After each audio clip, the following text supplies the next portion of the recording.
Bom dia a todos. Um ótimo sábado para vocês. Que Deus seja louvado por nossa presença.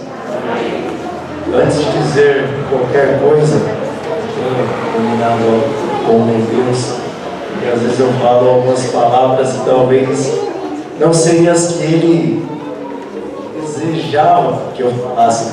Então, subindo à frente de uma igreja, eu logo pedindo a direção de Deus, para que eu não fale palavras de homem, mas que Deus possa tão somente me utilizar para falar as palavras dele. Vamos orar? Senhor, nosso bom Deus e nosso Pai, agora entramos em um momento muito solene, um culto de adoração, de louvor ao Senhor. Eu desejo te louvar e te adorar através das palavras que eu estarei dizendo. Que os irmãos possam também te adorar através do silêncio, através da atenção ao que o Senhor tem para nos dizer. Que o Senhor perdoe todos os meus pecados, purifique o meu coração, a minha mente, os meus lábios. Que o Senhor possa me usar. Eu entrego a minha vida em tuas mãos, a fim de que tão somente eu seja um instrumento para trazer a vontade do Senhor, não apenas aos irmãos, mas a mim mesmo. Oramos para que o poder do teu Santo e bom Espírito esteja sobre todos nós. Que o teu Espírito habite em nós neste momento, que Ele nos abra os olhos, os ouvidos, a mente, para enxergarmos, para realmente escutarmos, para compreendermos as coisas grandiosas das quais o Senhor, neste sábado, deseja nos dizer. Que os teus poderosíssimos anjos continuem a nos circundar, espantando nas trevas. E é em nome do Senhor Jesus que nós oramos a Ti.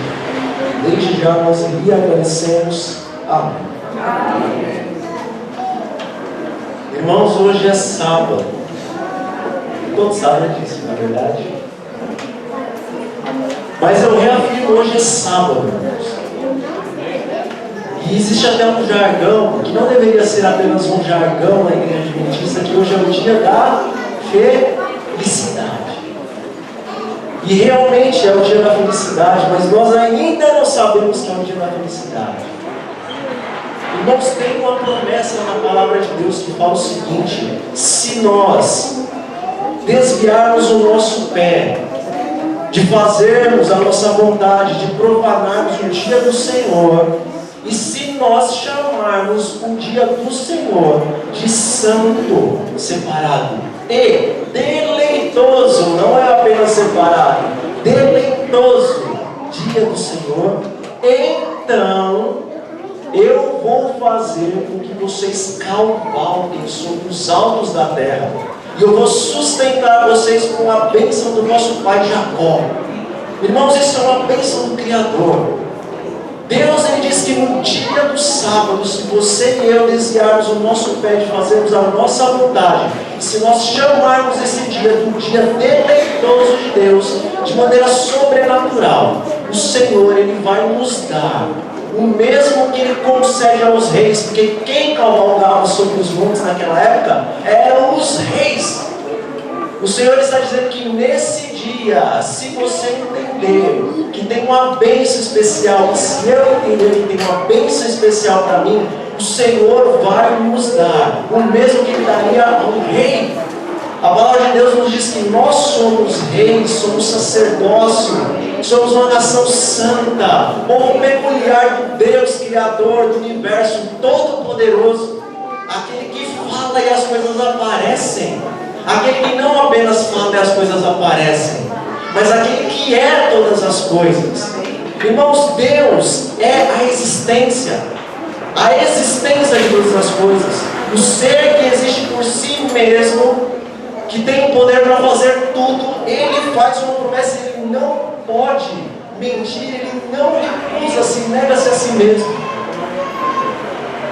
Peça a Deus compreensão do que significa o dia de sábado.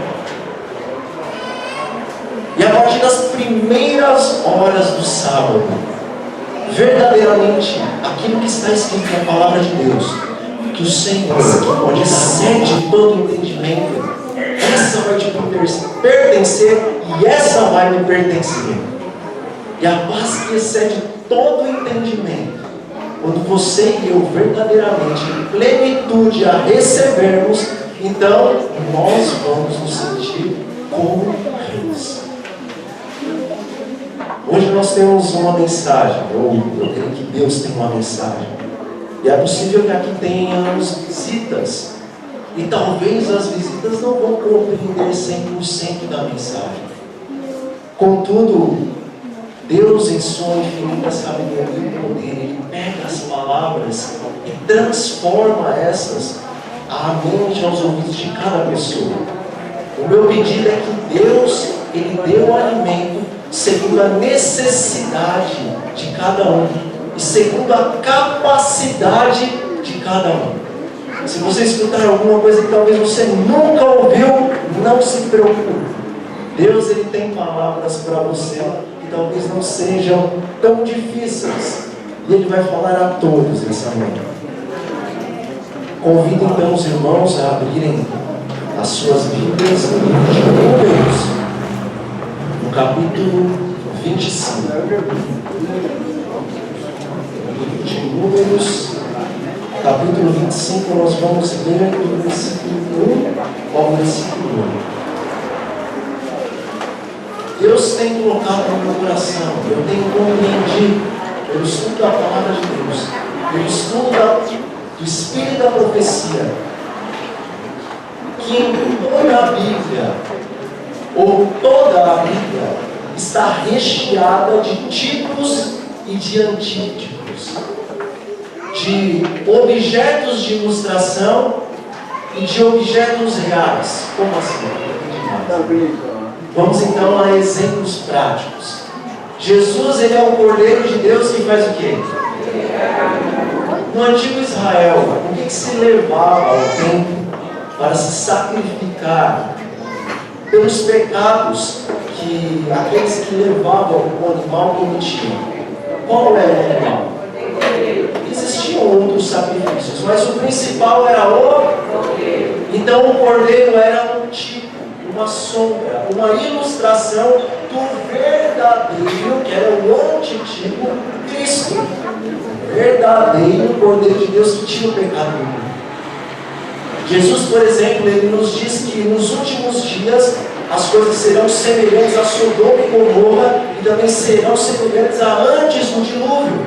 Ou seja, a história dos antediluvianos ia bater com a história dos que estivessem vivendo antes da vinda de Cristo. Então a história do dilúvio é um tipo. Os que vivem agora, momentos, instantes antes da vinda de Cristo, vivem o antítipo dessa história. Aqueles que viveram em Gomorra e em Sodoma, o que aconteceu naquela cidade, tanto com relação ao pecado como com relação aos juízos, tão somente é um tipo e uma ilustração do que vai acontecer nos dias em que nós vivemos. Nós vivemos no antítipo de Sodoma e Gomorra. E assim a Bíblia, ela tem muitas ilustrações. E Paulo, ele nos fala por que isso. Ele diz o seguinte, que o que aconteceu no deserto serve de exemplo para aqueles que estivessem vivendo quando? Nos últimos dias, a fim de que não acontecesse conosco o que aconteceu com eles. A palavra de Deus nos diz no Novo Testamento que aqueles que estiveram no deserto, a maioria deles não agradaram a Deus e caíram mortos no deserto. E o Espírito da profecia nos diz, em eventos finais, no capítulo a respeito da sacudidura, que a maioria abandona as famílias. O Espírito da profecia nos diz que a sacudidura é um trânsito tão terrível que parece, quando essa chegar na sua plenitude, que a igreja vai fechar. Contudo, não fechará. Porque é necessário que haja um trânsito terrível, a fim de que toda a palha e joio, oxalá não seja você e eu, venha a sair. então do trigo possa ficar, a fim de que Deus então derrame em plenitude o seu Santo Espírito, para que esse povo então que ficar, possa dar um alto clamor das 3 mensagens angelicais ao mundo prestes a perecer. Então se cumpre a outra parte do Espírito de profecia que diz que nesse tempo os cultos vão ser difíceis, serem feitos em lugares fechados, mas terão que ser feitos em lugares abertos, porque a quantidade de pessoas é tão grande que as igrejas não vão concordar. Deus seja louvado. E bem-aventurado é o que espera, chega e permanece na igreja até esse tempo. Vamos então ao texto. Números 25, partiu no versículo. E Israel teve se sentido, e o povo começou a prostituir-se com as filhas dos moabitas. Elas convidaram o povo aos sacrifícios dos seus deuses, e o povo comeu e inclinou-se a seus deuses. Juntando-se, pois, Israel a Baal-peor, a ira do Senhor se deu contra Israel. Disse o Senhor a Moisés: toma todos os cabeças do povo e corta-os ao Senhor diante do sol, e o ardor da ira do Senhor se retirará de Israel. Então Moisés disse aos juízes de Israel: cada um mate os seus homens que se juntaram a Baal-peor. E eis que veio um homem dos filhos de Israel e trouxe a seus irmãos uma midianita, à vista de Moisés, à vista de toda a congregação dos filhos de Israel, chorando eles diante da congregação. Vendo isso, Finéias, filho de Eleazar, o filho de Arão, sacerdote, se levantou no meio da congregação e tomou uma lança na sua mão, e foi após o homem israelita até a tenda e o atravessou a ambos, o homem israelita e a mulher pelo vento. Então a praga cessou de sobre os filhos de Israel. Trágica história. E às vezes quando escutamos isso é até difícil entender, porque Deus é amor. Mas existe um contexto antes, existe um contexto depois. Irmãos, os israelitas passaram mais de 400 anos escravos na terra do Egito.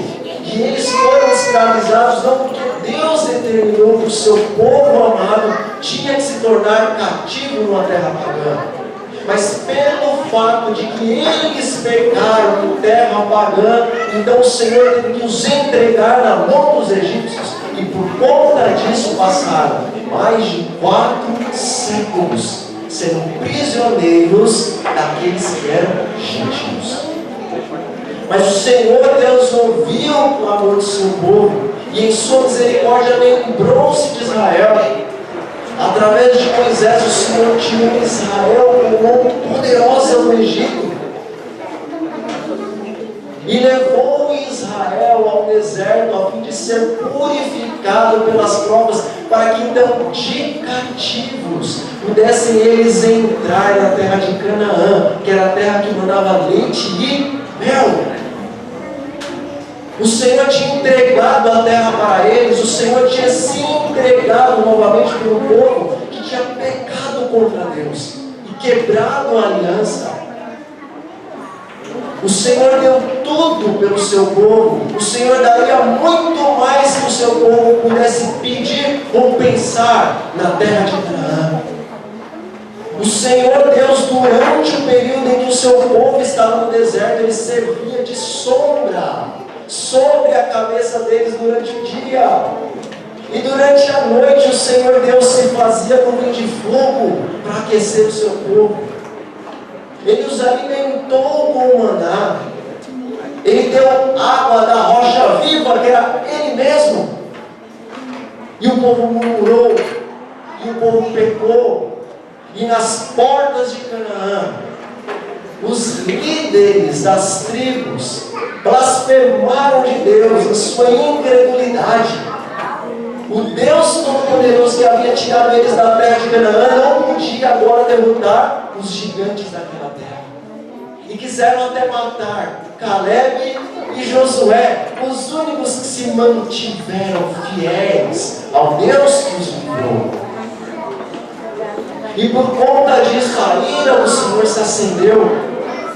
Aquele povo que poderia ter então herdado a bendita herança, teve que agora passar 40 anos peregrinando no deserto. Todos aqueles que pecaram segundo a promessa de Deus morreram. Mas Josué e Caleb, as fiéis testemunhas, ficaram vivos e teriam a promessa do Senhor, que seria entrar na terra de Canaã. As portas agora de Canaã, um pouco antes de passar o Jordão, então o povo parou em Sitim, a fim de se prepararem para a travessia. Depois de 40 anos peregrinando na terra do deserto, agora o Senhor dá uma nova chance para o povo entrar na terra de Canaã. E quando eles pararam para conferir talvez o exército, para conferir o povo, para santificar a nação, para lembrar o que tinha acontecido no passado e que não viesse agora a acontecer no futuro, no presente, o povo mais uma vez permite que a ira do Senhor se acenda. Irmãos, nós estamos prestes a passar o Jordão espiritual, mas não para entrar na Canaã terrenal, mas sim para entrar na Canaã celestial. O presidente desta igreja, na pregação a qual ele estava tomando posse do seu segundo mandato, por mais de 25 vezes ele repetiu: passemos o Jordão, porque ele sabe que chegou a hora de passar o Jordão. Havia chegado a hora do povo passar pelo Jordão na antiguidade. Mas nesse momento, Satanás, ele tinha o que? Uma carta na mão, ou ele tinha cartas na sua mão e na sua mão. E as cartas de Satanás naquele período foram as midianitas.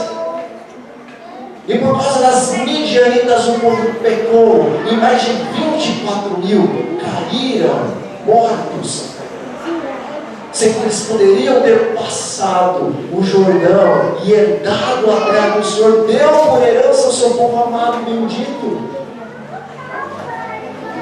Irmãos, nós estamos frente a Canaã, nós precisamos passar o Jordão, e agora nós paramos, mas não paramos para jogar figurinhas. Nós não paramos para matar o tempo, nós paramos porque nós precisamos de estratégia e precisamos de força para passar o Jordão, para possuir a terra de Canaã. É nesse momento que o Senhor Deus pede consagração, é nesse momento que o Senhor Deus pede entrega, é nesse momento que o Senhor Deus pede união, e Ele aponta para o passado e fala: lembra de Israel, como Israel pecou, como Israel caiu, como eu agi com a minha amada, menina dos meus olhos, que eu tirei com mão poderosa da terra dos egípcios, e fiz dela meu particular sacerdócio, a minha nação santa. Aquele que tocava em Israel tocava na menina dos meus olhos. Mas lembra o que eu tive que fazer com essa nação? Porque foram rebeldes, porque quebraram a aliança, porque transgrediram os meus mandamentos. Vocês são agora a raça eleita, vocês agora são escolhidos para mostrar, para revelar as virtudes de um Deus Santíssimo ao mundo que está segundos da sua destruição, da sua final perdição. Mas assim como Israel não conseguiu enxergar os benefícios que Deus do universo havia para eles concedido, nós também não conseguimos enxergar. Porque a palavra do nosso Deus diz o seguinte à igreja de Laodiceia: dizes tu em teu coração, sou rico e abastado, e de nada eu tenho falta. Irmãos, Israel dizia: eu sou rico e abastado. O Deus de Israel é o nosso Deus, o Senhor Jeová, é aquele que está conosco. A glória do Senhor está em seu templo, e o templo está no meio de Israel. Eles diziam: somos ricos e abastados, somos descendentes de Abraão, nosso pai. Mas quando Jesus veio a essa terra, cada sermão que ele pregava, quando o seu antecessor João Batista esteve na terra, cada sermão que ele pregava, eles estavam constantemente dizendo: povo de Israel, vocês dizem da boca para fora que são descendentes de Abraão, mas Deus pode fazer dessas pedras descendentes para Ele mesmo. O machado ele já está posto junto às árvores, e todo descendente de Abraão, toda árvore que não produz frutos dignos de arrependimento, vai ser cortada. O Senhor, Ele não está com o galardão para Israel em sua mão, Ele está com a sua pá, e Ele vai limpar a sua eira. O seu tempo está acabando. O Senhor Deus deu 490 anos para vocês, para nós, nos arrependermos dos nossos pecados e nos voltarmos para Deus. Mas agora vocês estão chamando o Filho do Homem de Beelzebul.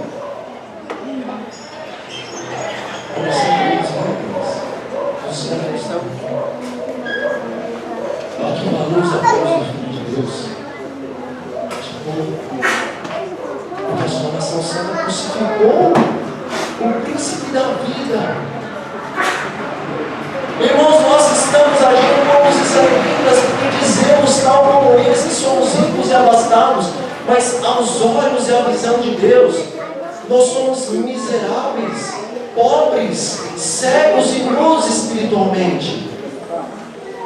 O Senhor Deus, Ele precisa, tal como está escrito em Joel, no capítulo 2, um exército que tem a aparência de cavalos e de cavaleiros. Um exército no qual, quando ele se põe em ordem de combate, um não invade a fileira do outro, mas todos marcham na sua própria fileira. Um exército o qual não tem medo de morrer, de maneira que eles se arremetem contra as lanças, sobem os muros e invadem as casas. Quando as mentiras de Satanás são como o jardim do Éden, esse exército de Deus, para onde ele passa, não sobra nada. Quando eles correm, são como carros, são como chama crepitando nos montes. Esse é o povo que Deus espera para os últimos dias. E como que você e como que eu estamos diante do nosso Deus, nas portas de Canaã? Meus irmãos, as midianitas entraram, elas não vão entrar. Paulo, ele diz que antes que o anticristo viesse, era necessário que primeiro viesse o quê? A apostasia. E agora eu tenho uma novidade para os irmãos: no mundo não existe apostasia, porque o mundo está em incredulidade. Eles não apostatam, porque eles já estão na perdição. A apostasia só existe na igreja onde tem a verdade da palavra de Deus. E Paulo, ele diz: antes que se manifeste o filho da perdição, tem que haver primeiro apostasia. E o Espírito da profecia nos diz que ela temeu quando Deus mostrou o quê? A apostasia ômega, a qual você e eu vivemos antes que o homem da perdição, o filho da perdição, o homem do pecado se manifeste. Israel estava prestes a passar o Jordão, mas o que eles fizeram? Comeram e se curvaram aos seus ídolos. Agora que nós devemos estar nos colocando em ordem de combate, um exército espiritual, nós estamos comendo e nos prostrando a Baal. Não entram em pães dos céus. Deus não falou isso para mim, irmãos. Diz o Senhor da profecia aí, no Momentos Finais, página 72. Devem ser vistas maiores reformas entre o povo que pretende estar aguardando o breve aparecimento de Cristo. A reforma de saúde deve realizar uma obra entre o nosso povo que ela ainda não realizou. Há os que devem estar atentos para o perigo de comer carne, pois ainda estão ingerindo a carne de animais, arriscando assim a saúde física, mental e espiritual. Muitos que agora estão apenas meio convertidos, no tocante à questão de comer carne, eles vão se afastar do povo de Deus para nunca mais andar com eles. Irmãos, isso não é uma brincadeira, não é apenas um conselho. O Senhor Deus na Bíblia, Ele dá muitos conselhos, e um dos conselhos que Ele dá é: hoje eu te faço um conselho, escolha entre a vida e a morte. É melhor que você escolha a vida, mas é só um conselho. Se você quiser escolher a morte, tudo bem. Como que eu, André, posso negar o conselho de um Deus que é infinito em sabedoria? Eu sei que é difícil, irmãos, e como é difícil. Foi o primeiro pecado que os nossos pais caíram, e é por isso que o Espírito da Profecia nos diz que se vencermos nessa questão, não apenas na questão da carne, na questão da temperança, se vencermos na questão da temperança, ficará muito mais fácil de vencer todos os demais pecados. Satanás, ele é muito astuto. Nós sabemos que na música, na disposição correta que Deus nos concede, Ele põe melodia, harmonia e ritmo, e o diabo vira isso e põe ritmo, harmonia e melodia, e faz um carnaval dentro e fora da igreja. E com a alimentação a mesma coisa. Deus não deu alimentação para que você e eu tivéssemos um bom corpo, músculos definidos, e depois uma mente sã, e por último um espírito são. Deus deu alimentação para o seu povo nos últimos dias, porque Ele sabia que a espiritualidade desse povo só poderia alcançar a plenitude do poder e da força que eles precisam se esse povo se alimentasse da maneira como Ele colocou. Então, por consequência, a mente desse povo ia ser boa e o corpo desse povo ia ser o quê? Sadio. E Satanás inverte as coisas, e quando ele inverte, parece que isso é um conceito de Deus, mas não. Deus, ele está dizendo no Espírito da Profecia que muitos que só estão meio convertidos, eu acho que é um conselho, esses vão acabar saindo do povo para não andar mais com eles. Não é apenas uma questão de estética, não é apenas uma questão de saúde, é uma questão de vida ou morte espiritual e eterna. Eu não quero julgar ninguém, eu conheço as minhas dificuldades nessa questão, mas Deus, Ele traz advertências nesses últimos dias, para que eu e você entendamos que a coisa é séria, não é uma brincadeira. Nós estamos numa guerra, e o Deus que está à frente do seu exército, Ele estabeleceu para os seus soldados uma alimentação que os capacitem a passar pela batalha como nunca houve e como jamais haverá. Irmãos, é o mundo inteiro contra você. É muito difícil quando a igreja inteira se volta contra nós, ou quando a nossa família se volta contra nós. Mas agora, quando o mundo inteiro e o inferno inteiro se volta contra você, e os seus irmãos, muitos deles, também se voltam contra você, como permanecer de pé se o Senhor Deus não estiver habitando em sua plenitude, em tua e em minha vida?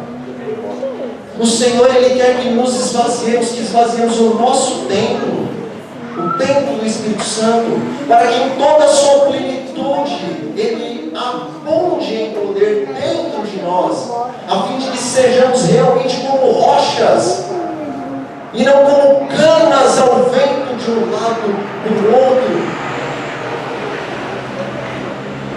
O Senhor Deus, Ele diz que antes do povo atravessar o Jordão, eles se inclinaram aos seus deuses, aos deuses dos midianitas. Veja o que o Espírito da Profecia nos diz momentos antes de fechar a porta da graça. Eventos Finais, página 138.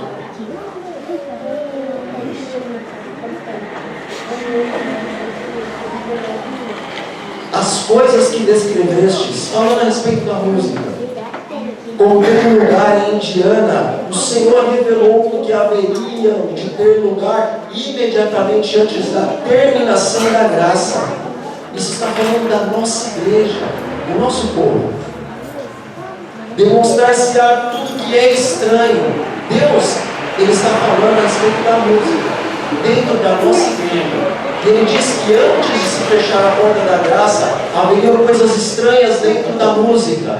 E quais eram essas coisas estranhas? Haverão gritos com tambores. Está no original drums. Drums são tambores e são baterias. Vai haver música, vai haver dança. E os sentidos dos seres nacionais vão ficar tão confundidos que se não pode mais confiar neles quanto a decisões retas. Uma balbúrdia de barulho choca os sentidos e perverte aquilo que, se fosse dirigido, seria uma bênção. Essas coisas que aconteceram no passado ou de ocorrer no futuro, e Satanás fará da música um laço pela maneira que ela é dirigida. O povo no passado, eles comeram e depois eles se prostraram aos deuses dos midianitas, Baal. Se prostrar aos deuses está relacionado ao culto pagão. E não existe culto pagão, nem culto não pagão, que não tenha música.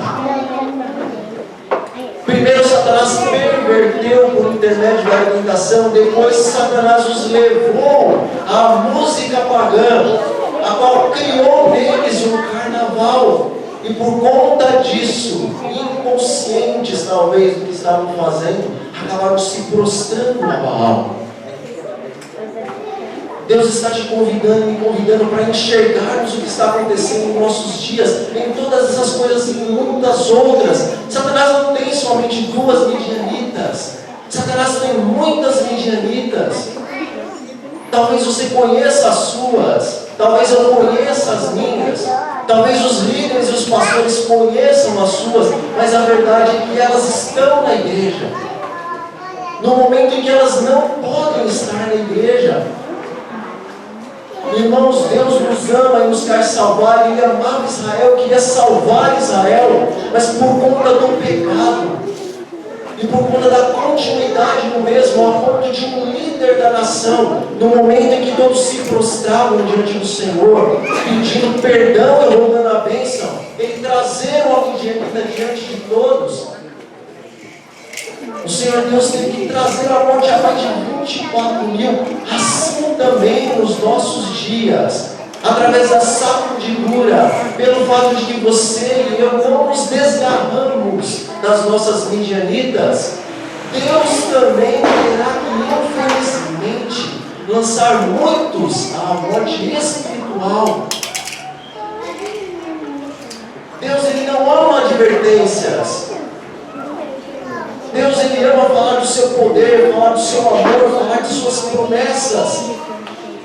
Eu não amo as advertências, mas quando eu oro, Senhor, o que eu digo?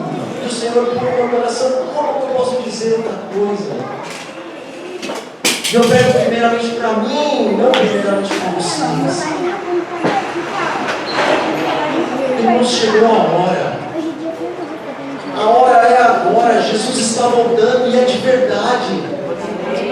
Irmãos, não é por falta de inteligência dos governantes Não é por falta de inteligência deste governo espiritual e religioso e deste governo político, o qual nós chamamos de a primeira e a segunda besta. Não é por falta de inteligência deles e de competência deles que não sai o decreto dominical.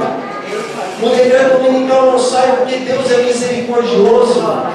Em primeiros escritos, ali o Espírito da profecia nos diz que os ventos estavam prestes a ser soltos, os anjos estavam prestes a soltar as guerras, os conflitos. Mas o Senhor Deus olha para a sua igreja, olha para a sua lei, olha para o seu povo, olha para você e eu que somos a última geração, e Ele vê que a igreja não está preparada. Então os primeiros Espíritos nos dizem que Cristo corre ao Pai e com clamores Ele apresenta a sua mão e roga por 3 vezes: Pai, meu sangue, o meu sangue, o meu sangue. Tempo, por favor, mais um pouco de tempo, Senhor. Deixa eu tentar mais uma vez, fazer um remo ao redor da minha videira, colocar adubo, jogar água. Quem sabe as uvas bravas vão se tornar uvas boas. Quem sabe aqueles que agora seriam destruídos, eles podem estar aqui nesse semeio eternamente. Cristo clama, Cristo chora, Cristo roga, e o Pai então dá ordem para que não soubesse ainda os ventos por causa da igreja, por causa de mim, por causa de você, porque nós ainda não temos o selo, irmãos. O selo de Deus nós falamos com toda a autoridade, que é o que? O sábado. E realmente o selo de Deus é o sábado, mas você já parou para pensar que vai ter uma grande sacudidura e a maior parte sai? Então o selo não pode ser somente o sábado por ele mesmo, porque está todo mundo aqui guardando o sábado. E por que não está todo mundo selado então? Porque o sábado ele faz parte da lei. Tiago disse: eu guardo todos os 9, mas eu transgrido um, eu sou pecador, e eu sou julgado como se eu tivesse transgredido a lei inteira. O sábado e o selo de Deus é mais do que somente vir à igreja no dia 7º. Mas a lei, nós dizemos que é o quê? A lei, ela é o resplendor da glória de Deus. O selo que Deus quer colocar em você, em mim, é o seu caráter santo. O que nós vamos levar para os céus é o nosso caráter. E o selo de Deus é o seu caráter imprimido no centro do comando do seu e do meu ser. E é por isso que Jesus não pode deixar que o decreto dominical saia. Porque você e eu não estamos preparados para isso ainda. Irmãos, basta a nossa entrega, a tua e a minha. Se o povo de Israel entendesse que eles iam passar por uma terra que manda leite e mel, e que a partir daquele momento eles deveriam colocar as suas vidas, as suas mentes, os seus desejos no Deus de Israel, então nenhum caía naquele dia que 24 mil vieram morrer. Se nesse momento que nós estamos à porta da Canaã celestial, você e eu fizermos uma entrega completa de nossas vidas, nenhum de nós precisa ser sacudido, nenhum de nós precisa perecer. Deus, Ele não tem prazer na tua, e Deus, Ele não tem prazer na minha morte, Ele não tem prazer na morte do ímpio, quanto mais na morte daqueles que Ele chamou das trevas para a sua maravilhosa luz. Irmãos, eu creio que na história sobre os anjos, o Senhor Deus, Ele extravasa o seu amor pelos homens, e Ele diz o seguinte, através da sua profeta: aqueles que caíram em pecado, após a restauração, eles vão ser colocados acima dos anjos, os quais não caíram em pecados. O lugar que Deus preparou para você, o lugar que Deus preparou para mim no seu reino, é algo que verdadeiramente não está na nossa mente, na nossa capacidade de compreender isso. Deus, ele tem um lugar nos céus maior do que a posição que os anjos que estão agora, eu e do meu lado, ocupam. Ele deu muito mais do que a sua vida. Se é que pode existir mais do que a sua vida? Ele deu tudo que ele tinha, e a maior posição que poderia haver no universo abaixo de Deus é tua e é minha. Deus agora só pede e eu gostaria realmente de passar o que Deus desejaria passar nesta manhã. Mas toda vez que eu pego, eu sei que eu não consigo realmente passar tudo que eu deveria ter dito e como Deus realmente quer que passe. Eu imagino até o filho do homem, muitas vezes falando aquelas multidões, sendo ele aquele que tinha em si mesmo todo o conhecimento e a sabedoria, mas não conseguindo, por causa da mente do homem pecador, passar justamente o que queria. Certa vez ele tem que dizer para os discípulos: olha, eu tenho para dizer, mas vocês não podem suportar. Eu mesmo não posso suportar. Mas nesse momento era para nós estarmos suportando de alegria para Deus, que diverte, porque ama o que você faz. Nosso Deus nos salva, que Deus nos ajude, que Deus nos dê o seu Santo Espírito, que você e eu importunemos a Deus pelo seu Espírito Santo. Que o Senhor te encha de todo amor, que o Senhor me encha de todo amor, que o Senhor nos encha de toda a bondade, de toda a benignidade, de toda a temperança, de toda a paciência, e de todos os dons os quais o Senhor deseja e precisa conceder à sua igreja nesse momento. Que o Senhor Deus nos conceda estarmos vivos e de pé naquele dia que se aproxima, num dia ao qual a terra estará a revolver-se, irmãos, como ondas a quebrar no mar, diz o Espírito da profecia. Anfractuosas pedras pesando mais de um talento, mais de 45 quilos, caindo sobre o mundo, sobre as nações. Homens ímpios a clamar de um lado para o outro. Caiam rochas sobre as nossas cabeças e esconda-nos da glória daquele que está sentado sobre o trono e da ira do Cordeiro. Deus, ele deseja Deus, ele deseja conceder a você e a mim tal poder e glória, a ponto de que nesse dia, em vez de estarmos correndo de um canto para o outro, estejamos com as nossas mãos erguidas para o alto a dizer: este é o nosso Deus a quem nós aguardávamos.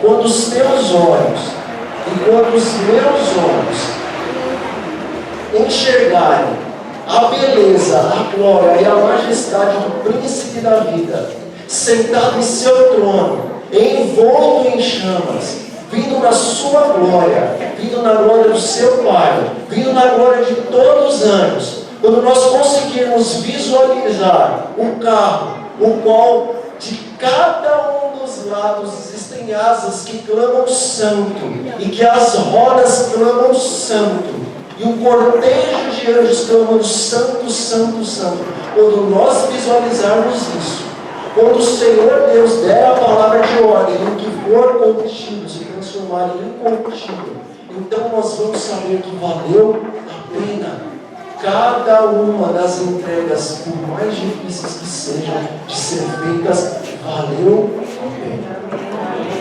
Que Deus, ele complete a pregação. Que Deus, ele pega essas palavras e transforma de tal maneira que você e eu verdadeiramente, diariamente, começando a partir de hoje, venhamos a fazer uma entrega tal que Deus possa colocar em você e em mim o seu ser, o teu pedido. É a minha oração por nome de Jesus. Amém.